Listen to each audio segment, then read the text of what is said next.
नमस्कार दोस्तों। आज हम जिस विषय पर चर्चा करेंगे वो है गाजा में ऊंची ऊंची इमारत का ध्वस्त किया जाना और इसके पीछे इजरायल सेना की असल रणनीति क्या है। क्योंकि आपने अक्सर देखा होगा कि जैसे ही गाजा पट्टी में संघर्ष तेज होता है, खबरें आती है कि इजरायल ने मिसाइलों से किसी रेजिडेंशियल टावर को ढा दिया है। ये वही टावर होते हैं जिनमें आम लोग रहते हैं, जिनमें अखबारों के दफ्तर, छोटे ऑफिस और दुकान होते हैं।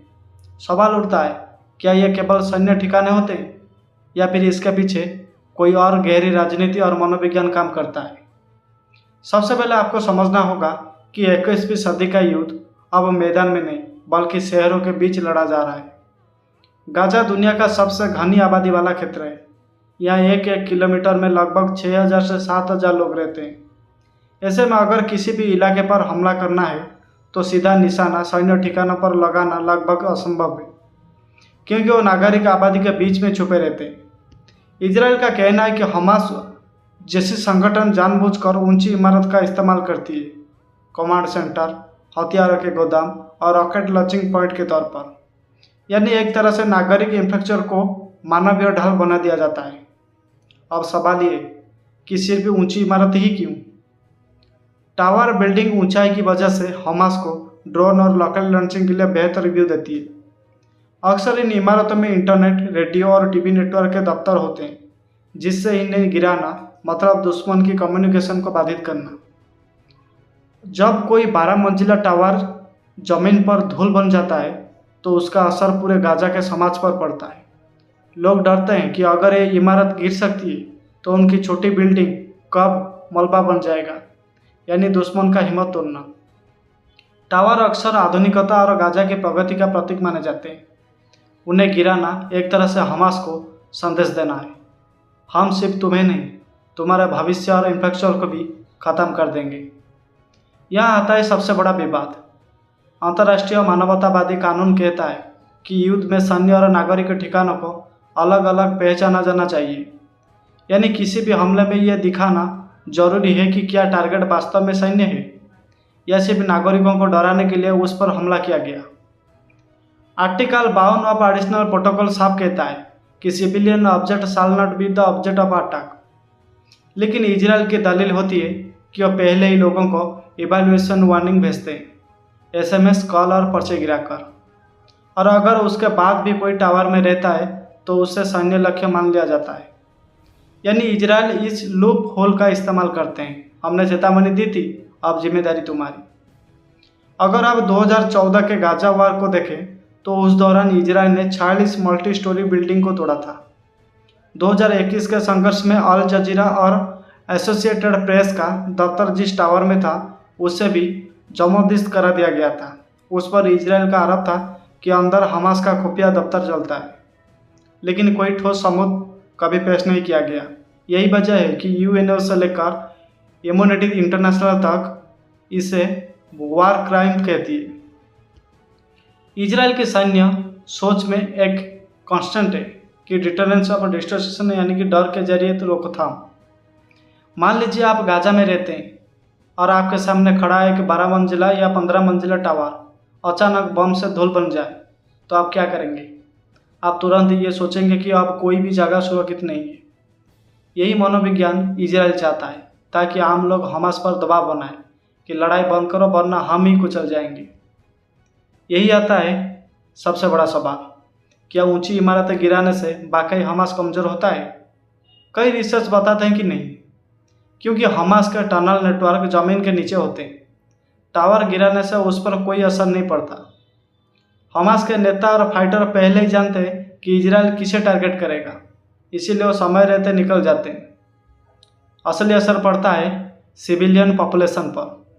उनकी रोज़मर्रा की जिंदगी, बिजली, पानी, इंटरनेट और सबसे अहम मानसिक स्थिरता पूरी तरह बिखर जाती है। आपको याद होगा जब 2021 में एपी और अल जजीरा का दफ्तर गिराया गया तो अमेरिका ने भी इजराइल से कहा था ये ज़्यादा हो गया, लेकिन फिर भी किसी ने गंभीर कदम नहीं उठाया। कारण साफ है, अमेरिका और यूरोप के लिए इजराइल सिक्योरिटी पार्टनर है। यूएनओ में बार बार सीजीफाई रेजोल्यूशन आते हैं, लेकिन अमेरिका वोटो कर देता है। नतीजा ये कि इजराइल की रणनीति यूनिटेटिव डेमोनेशन पर कोई रोक नहीं लगती। तो अब सवाल उठता है कि स्ट्रैटेजी का अंत क्या है। अगर इजराइल सोचता है कि ऊंची इमारतें तोड़कर वो हमास को ख़त्म कर देगा तो ये मिलिट्री तौर पर गलत धारणा है। लेकिन अगर इजराइल का मकसद है गाजा को हमेशा डर और तबाही की स्थिति में रखना ताकि वहाँ कभी स्थिर समाज ना बन पाए, तो शायद इस स्ट्रैटेजी को सफल कहा जा सकता है। लेकिन दोस्तों, इतिहास में भी ये कहता है कि जितना ज़्यादा आप किसी समाज को डर से दबाएंगे उतना ही ज़्यादा वो रेसिस्टेंस पैदा करेगा। गाजा की ऊंची इमारतें गिराना सिर्फ कंक्रीट का ढेर नहीं है, ये वहाँ के लोगों के सपनों, उम्मीदों और पहचान को गिराना है। दोस्तों, जब भी आप अगली बार गाजा की किसी टावर बिल्डिंग के मलबे में बदलते हुए देखें तो ये मत सोचिए कि ये सिर्फ एक सैन्य ऑपरेशन नहीं, ये philosophical warfare, urban control strategy और इंटरनेशनल लॉ की धज्जियाँ। गाजा की ऊंची इमारतें सिर्फ इमारतें नहीं है, वो वहाँ के लोगों का आत्मविश्वास है और शायद इसी वजह से वो इजराइल के लिए सबसे बड़ा निशाना बन जाती है। आपको क्या लगता है, क्या ऊंची इमारतें तोड़कर इजराइल हमास को कमजोर कर रहा है या गाजा की जनता को और ज़्यादा विद्रोही बना रहा है? अब सवाल ये उठता है कि इजराइल सिर्फ ऊंची इमारतों को क्यों निशाना बना रहा है, क्योंकि यह हमले केवल सैन्य ऑपरेशन नहीं बल्कि एक मल्टी लेयर स्ट्रैटेजी का हिस्सा है। जब कोई ऊंची इमारत गिरती है तो सिर्फ एक ढांचा नहीं टूटता बल्कि लोगों की उम्मीदें, रोजगार और सामाजिक ढांचा भी गिर जाता है। इजराइल जानता है कि गाजा जैसी जगह पर जब गगनचुंबी इमारत मिट्टी में धुलती है व मिलती है तो उसका मनोवैज्ञानिक असर उस गुना व 10 गुना ज़्यादा होता है। कई रिपोर्ट कहती है कि हमास इन इमारतों में कम्युनिकेशन सेंटर और मीडिया ऑफिस छिपा कर रखता है। यानी एक ही टारगेट को हिट कर इजराइल 2 मैसेज देता है, हमारे पास तुम्हारी जानकारी है और हम तुम्हारे हर सुरक्षित जोन तक पहुंच सकते हैं। जब एक साधारण घर टूटता है तो वो स्थानीय खबर होती है, लेकिन जब एक 10 से 15 मंजिला इमारत गिरती है तो ग्लोबल न्यूज हेडलाइन बन जाती है। यानी इजराइल अपने डिटरेंस पॉलिसी को दुनिया के सामने हाईलाइट करने के लिए भी इन इमारत को टारगेट करता है। गाजा की ऊंची इमारतों में सिर्फ लोग नहीं रहते बल्कि ऑफिस, दुकान और बिजनेस भी चलते हैं। जब इन्हें गिराया जाता है तो पूरा लोकल इकोनॉमी की सिस्टम ठप हो जाता है। इसे आप एक साइलेंट वेपन मान सकते हैं। युद्ध केवल बंदूक से नहीं बल्कि आर्थिक ढांचे को तोड़कर भी लड़ा जाता है। इजराइल हमेशा ये चाहता है कि हम सिर्फ आतंकवादियों के ठिकाने तोड़ते हैं, लेकिन हकीकत ये है कि इन हमलों में सबसे ज़्यादा असर सिविलियंस पर पड़ता है। यही कारण है कि हर हमले के बाद यूएन और इंटरनेशनल मीडिया से सवाल उठते हैं, क्या यह आत्मरक्षा है या रणनीतिक दमन? इजराइल का यह पैटर्न्स नया नहीं है। 2008 से लेकर 2023 तक हर बड़े ऑपरेशन में ऊंची इमारत को टारगेट करना उसकी सिग्नेचर मिलिट्री स्ट्रैटेजी रही है। गाजा जैसे छोटे इलाकों में हर गिरी हुई इमारत सिर्फ ईंट पत्थर का नुकसान नहीं है बल्कि सामूहिक कलेक्टिविटी मेमोरी पर एक स्थायी घाव है। तो आखिरी सवाल यही है, क्या ऊंची इमारतें सचमुच आतंकवादियों का ठिकाना है या फिर ये हमले लोगों की हिम्मत और उम्मीद तोड़ने का एक स्ट्रैटेजिक टूल है? दरअसल दोस्तों, इजरायली सेना अब गाजा शहर में बची हुई ऊंची इमारतों को भी ध्वस्त करने की योजना पर काम कर रही है। माना जा रहा है कि यह कदम गाजा शहर पर दोबारा नियंत्रण स्थापित करने की रणनीति का अहम हिस्सा है। इसी के साथ रफा और खान यूनिस जैसे दक्षिणी इलाकों में भी बड़े पैमाने पर विनाश की नीति लागू की जा रही है। अखबार यद्योत अहरोनोत की रिपोर्ट के अनुसार गाजा शहर पर होने वाला अगला सैन्य अभियान पुराने ऑपरेशन और बाद गिदियोन की दर्ज पर चलाया जाता है।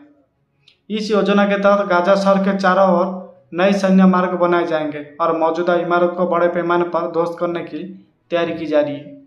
हाल ही में रफा और खान यूनिस में भी इसी तरह की कार्रवाई की गई थी।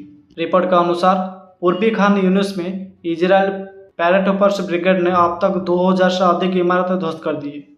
दावा किया जा रहा है कि इन इमारतों का इस्तेमाल या तो लड़ाकों द्वारा किया जा रहा था या फिर ये सुरंगों तक पहचान का रास्ता था। गाजा शहर के भौगोलिक और शहरी बनावट इसे और चुनौतीपूर्ण बना देती है। पश्चिमी इलाकों में अब भी 10 से 15 मंजिला ऊंची इमारत खड़ी है और रिपोर्ट के मुताबिक इन्हें गिराने के लिए भारी मात्रा में विस्फोटक और इंजीनियरिंग उपकरणों की जरूरत होगी।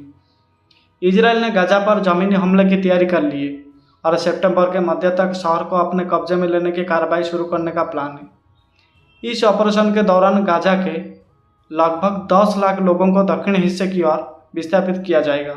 यह बेहद जटिल प्रक्रिया होगी और इसके लिए संयुक्त राष्ट्र की मदद भी अहम मानी जा रही है। अखबार के मुताबिक हजारों रिजर्व सैनिकों को वापस ड्यूटी पर बुलाया गया है और इनमें से कुछ को सितंबर की शुरुआत में तैनात मिल सकती है।